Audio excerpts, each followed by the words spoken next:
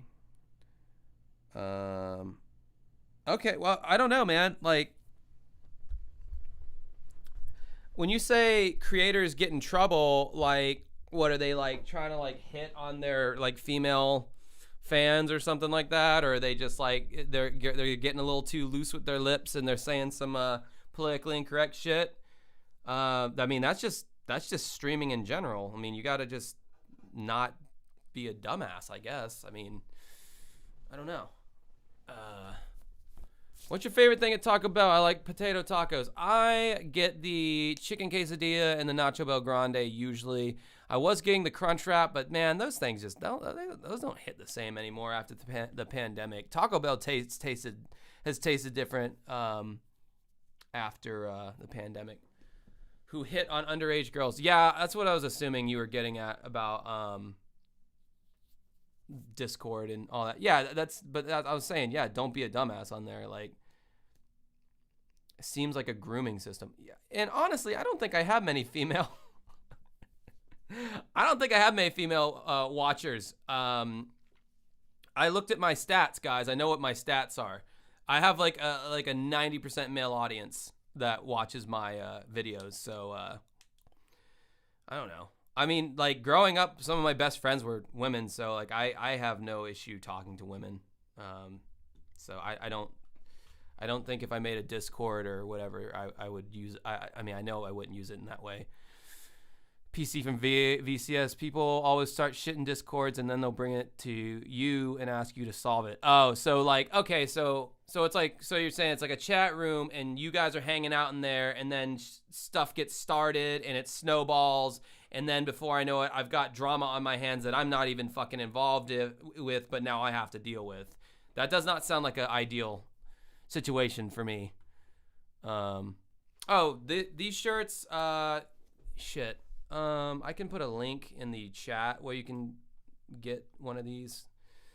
It's Bandcamp, unfortunately. They take a cut of our fucking money, but whatever. It's the only way I know how to do it conveniently for you, which is I'm trying to do it as convenient as possible.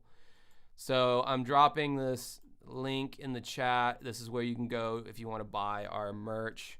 Not only are you supporting my channel, but you're also supporting the band. You might have to, I don't think it's hyperlinked in there. I think you're going to have to just copy and paste it into your browser. And if you go through all that, I appreciate it. I really do. Let's see here. Just got a Marvel ad, kill me now. Oh yeah, they run ads on these things. Well, I mean, you're giving me money, so thanks. That AdSense, that ad revenue, so I don't have to be a fucking karaoke DJ anymore, so I can do more of this. Wouldn't that be fun until it turns toxic? Which, hey, Jordy, yeah, okay, so you're in the 10%, Jordy, of the female viewers. Yeah, I was planning on sticking to YouTube. I'm just reading the comments right now. I'm a girl too, rock on, Jordy. Sweet, there's 2 chicks in the chat. I don't know. I am on 2 channel Discords and nothing drama related ever happens. Well, man, the jury's fucking out on the Discord thing then, I guess. Pretty sure Red Cow does have a Discord and they seem chill, so it can work. It all depends on the fan base, I guess. Yeah, I think I'd have chill fans as well. So I don't know. Maybe I'll start one. Maybe I will start one. I do see it kind of backfiring because when you give people too much like access to you, like you start to say you get too comfortable and you start to say things that maybe you shouldn't say, things that maybe are a little like something you would tell one of your close friends, but now you are telling a complete stranger. I could see how you could get in trouble by doing that over time. Oh, thanks, Emo Basis. The Audacity is one of the best songs I've ever heard. I don't agree that it's one of the best songs that I've ever heard, but I think it's a damn good song. That's a well-written song. So, yeah, I can play it live on acoustic guitar right now if you want to hear it. If you want to hear some live action. I'm not going to sing it, but I can play it. Last question from me, Manuel Music. When you compose your songs, do you release your rights to the record company using a version played only by you or the version already completed with the band? When you compose your songs, do you to the record company using a version played only? Well, we are signed to a small record label.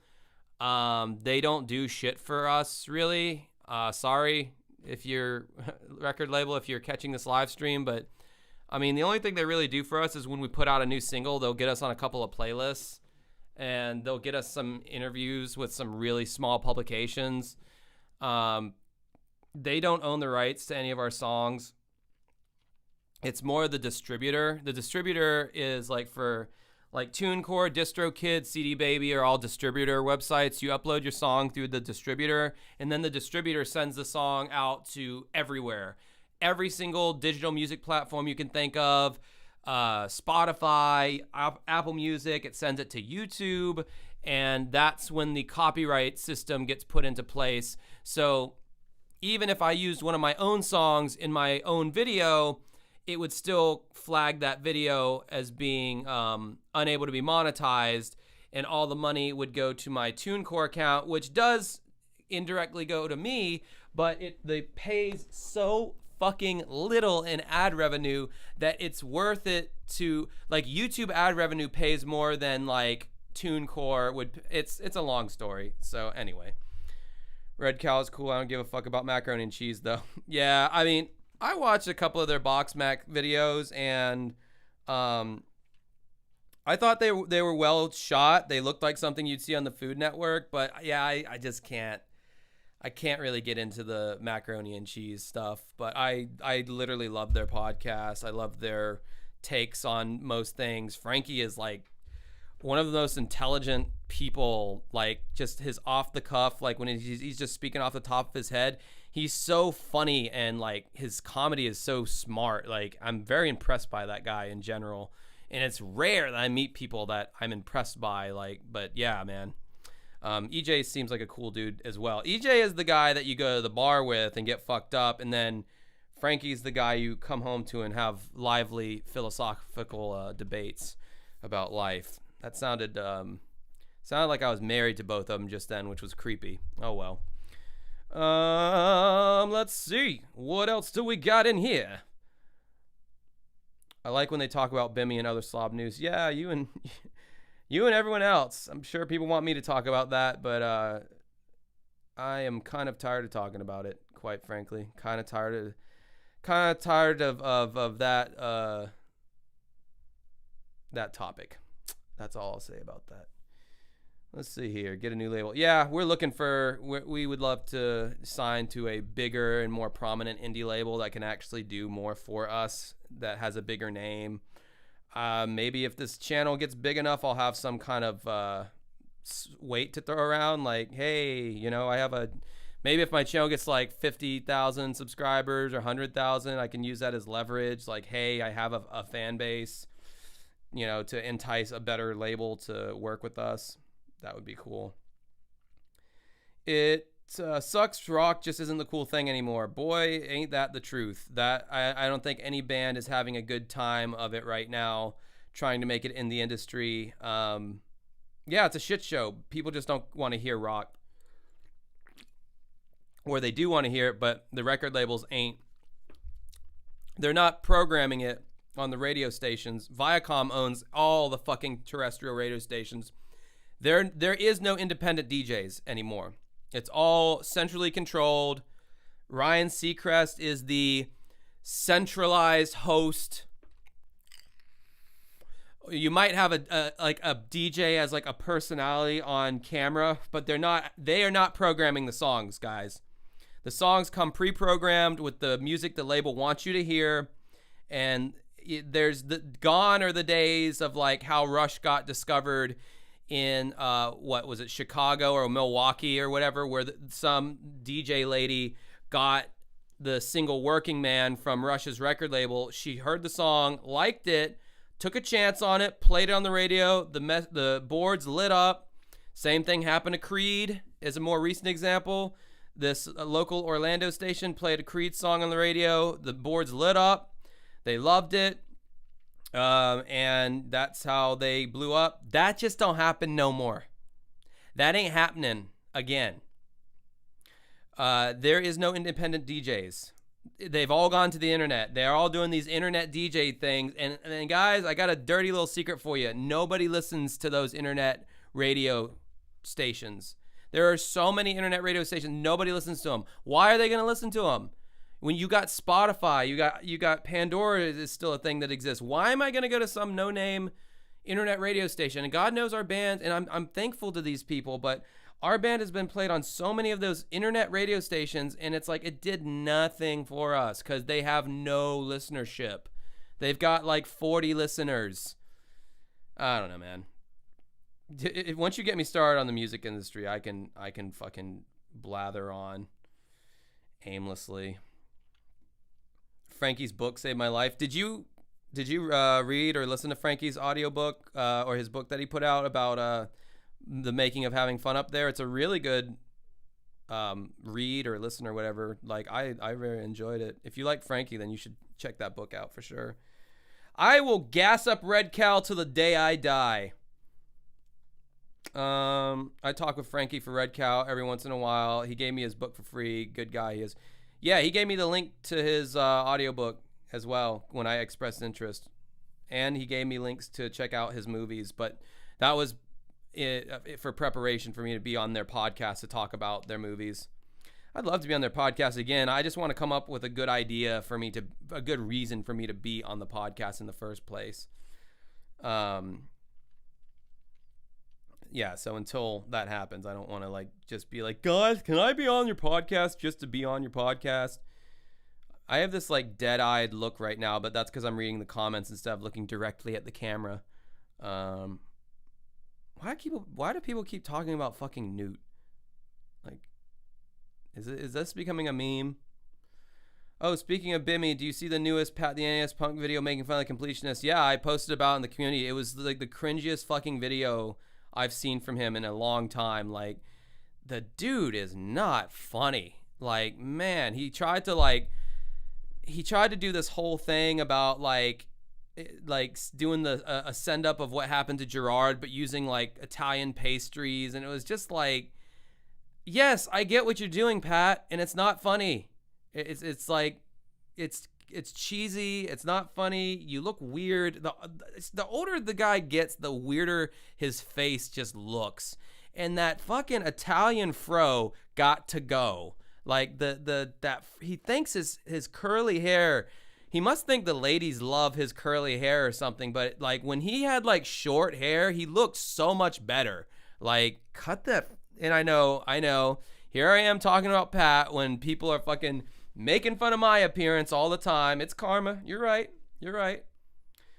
But because people make fun of my hair, I get to make fun of Pat's hair. And we're both Italian, so, kiss my... Do you like Alice in Chains? I fucking love Alice in Chains. They're one of my favorite bands. Their acoustic shit is unsurpassed. Their MTV Unplugged is my favorite MTV Unplugged. Over Nirvana, over any of the other famous Unpluggeds. Gotta love Clear Channel. Yeah, right. Those fucking monopolizing commies. I think radio is becoming less and less relevant. I disagree. I think terrestrial radio, as much as we want to piss on it, I think terrestrial radio is still, I think it's still a big player in people's careers blowing up. Now, you are right in the fact that TikTok and YouTube and all that play, especially TikTok. TikTok is the new, it's the new tastemaker, undebatably. College campus radio stations are still where you have independently programmed shows. Yes, but do college kids listen to college radio when they have TikTok and they have all these other distractions? I don't know. I don't think they do. Let's see here. I saw DJs on TikTok when I was browsing out of morbid curiosity. I still regret it. Yeah. TikTok's the way. That's where it's at now, man. Get yourself a get a face tat, call yourself a little ghosty, and sing about how about selling drugs and shooting people. Oh, I mean, Ghostmane did it and it worked for him. What's his face? Lil Peep did it, worked for him. Lil Xan did it and it did not work for him. Him and his little fucking G-Wagon. What a fucking fruitcake that kid is. And I don't mean fruitcake as in gay. I mean it as the more generic insult. Anyway. Oh, Peace Watcher, you're still working on Movie Making Nerd? Yeah, I liked that book, but man, they like Red Cow when they covered it, they called it, man. It, like the first 2/3 of that fucking book is about his experiences like going to college. And he had talked about how he had been writing this book since he was a kid. So it's like, yeah, dude literally was writing a book about his college years and then shoehorned some AVGN stuff at the end. Like he spends an inordinate amount of time talking about his college years in that movie making nerd book. What else? God, Pat is just cringe. The only good thing about the channel is Frank. Yeah, I mean, yes, he is cringe, but like, I think the bigger problem with Pat is just how boring and middling his stuff is. That's why I made that video, and now I got everyone on there just fucking. Anyway, Alice in Chains and Nine Inch Nails are my two most played artists on iTunes. Hell yeah, man, good bands. Well, Nine Inch Nails isn't so good anymore, but they had a good run. They had a good 15-year run. Do you like Black Gives Way to Blue? I fucking love that album. That was a fantastic comeback album for Alice in Chains. Fan-fucking-tastic. That album is just as good as anything. In fact, I think I like Black Gives Way to Blue maybe a little better than their last self-titled album with Lane Staley. Nah, that's sacrilege. You can't say that. Black Gives Way to Blue is a damn good album, though. Did not care for God Put Dinosaurs Here, though. And haven't really explored Rainier Fog as much as I should. I've just been kind of sticking to the classic era. Normies love radio. They sure do. And that's why the music programmers are making music, or they're having artists make music that it's more targeted towards normies. Car drivers love radio. Yeah, I mean, I listen to talk radio, dude, when I'm in the car. Like, unless I'm, like, drinking, then I'll put on some... Yeah, I have like Sirius XM, and they literally like they have like this alternative rock station, and they play the same fucking shit they play on the radio. I'm like, guys, why am I subscribed to you right now? I could just listen to the crap they play on normal radio. Like Sirius XM is not worth buying. That's just my suggestion. Like, oh god.